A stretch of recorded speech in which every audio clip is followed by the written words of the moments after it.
Welcome everybody. It's lovely to see you all again, and this is a lovely group to work with. And now that we've got sorted out the time saving in America and the British summertime in the UK, I think we're actually on a clear course for timing. Okay, we're talking today about the method section, which is a relatively short section, but very important.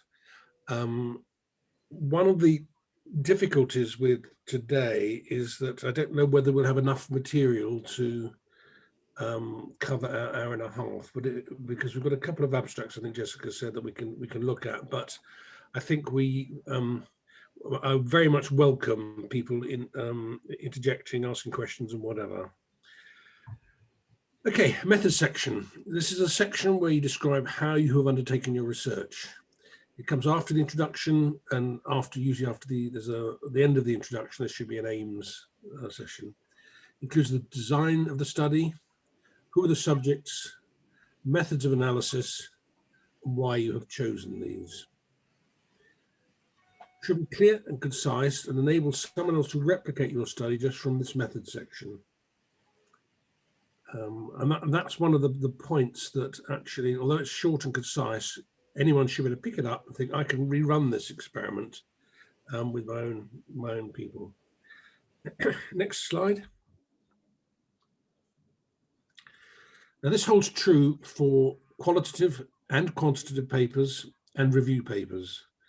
So the method section must be described. Now clearly there are differences between these different types of papers, but they still need to be described so that they can be replicated. In a review paper or a meta-analysis, you would want to describe how you chose your papers, and usually you'll put in a diagram to show how that's done. Because as you can imagine, for many things, there may be, you want to be fairly, critical and fairly careful about how you pick the papers you choose to review. In qualitative research, qualitative papers, the methodology will be different, but still needs to be described. Next slide. The writing needs to be concise. This is a factual section, which is vital, which should be no longer than necessary. So usually you'll see a method section, which unless it's very, very complex, it should be no more than about half a page. Sometimes where people are looking at a range of different outcomes using different statistical tests, for example, then it may be a bit longer, but usually we try to keep them relatively straightforward and easy. Where there are more unusual methods, these should be referenced, especially for qualitative papers. I mean, one of the problems with qualitative papers, and we will be doing a session on it later in the course, is that sometimes people just think, oh, well, we'll go and talk to people. We'll just go and get people's opinions. But that's not good enough. It has to be a recognized method of how you choose people and how you exclude people. Statistical tests should also be referenced. One of the interesting things about statistical tests, of course, is that there is now such a wide range of tests, which has quite surprised me since I was an undergraduate. But also, of course, they're nearly all computerized. So people often don't necessarily know what the test's about, but they just know they should use it or think they should use it. So you should reference the test so people can go back and use that test again. Sorry, next slide. If some aspect of your design is suboptimal, and that is, that's reasonable, explain it here, not in the limitations section, so that anyone reading the paper can bear this in mind while reading the paper.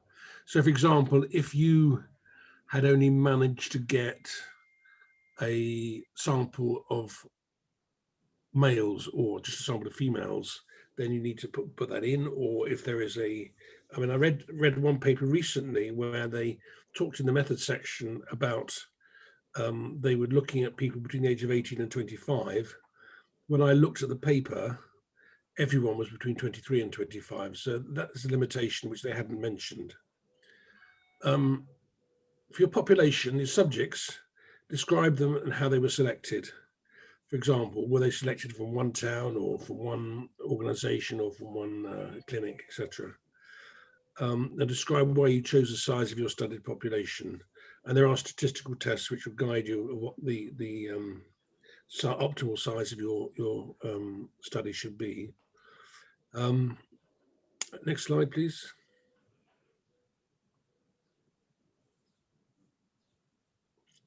In a review study, use the PRISMA, preferred reporting items for systematic reviews and meta-analyses, process to guide your flow of papers you've selected. Now, in chapter 9 of Publishing Addiction Science, which, as we've said in the past, you can access for free, there is a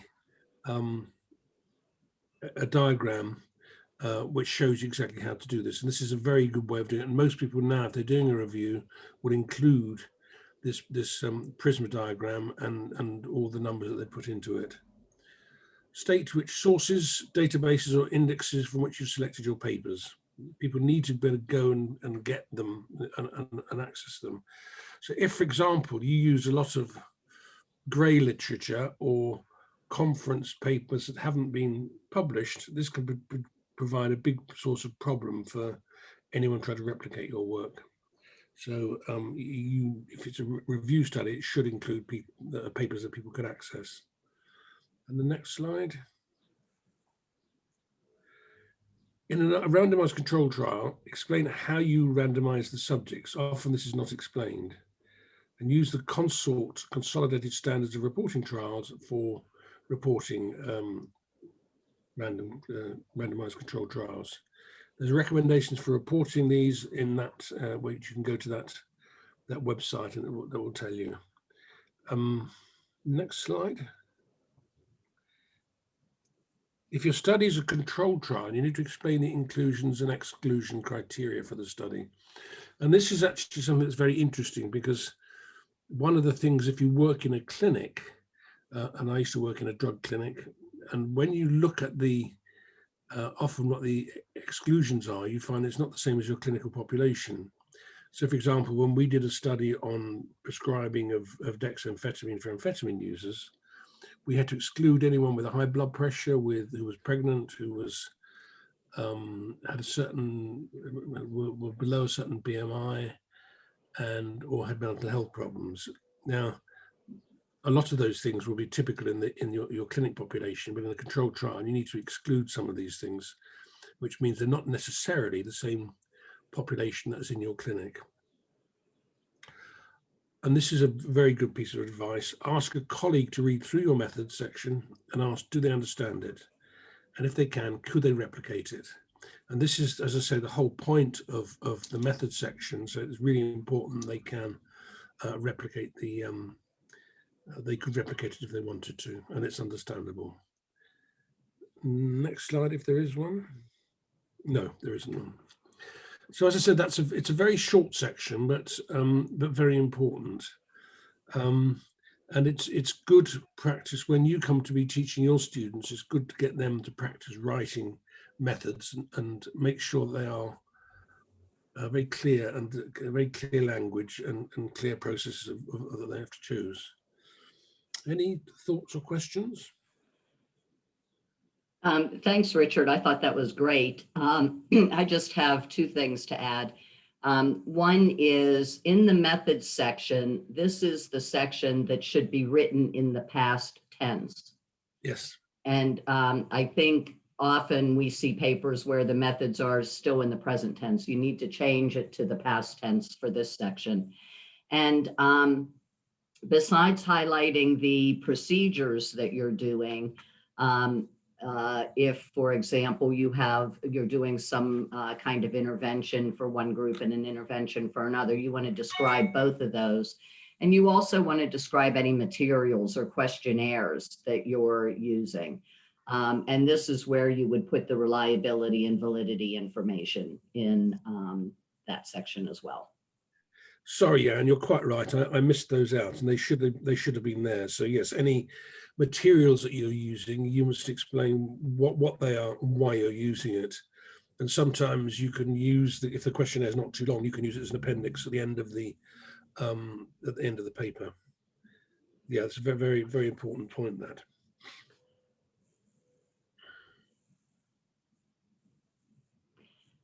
Chris, I think you're on mute.